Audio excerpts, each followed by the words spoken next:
Hi friends अस्सलाम वालेकुम mutton biryani கொதிக்கிற குருமால 80% அரிசி பாயில் பண்ணது இதுல போட்டு நல்லா இது மிக்ஸ் பண்ணிட்டுக்கலாம். பட்டம்ல இது சூடான கஞ்சி போட்டு இது நல்லா மிக்ஸ் பண்ணி ஒரு 50 மினிட்ஸ் சிம்ல வச்சு தம்க்கு விட்டாக்க சுட சுட சர்வ் பண்ணாக்க பிரியாணி தயார்.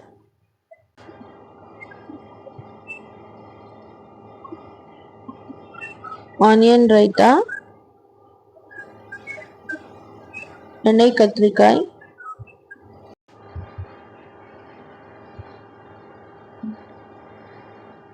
ஷீர் குருமா சேமியா.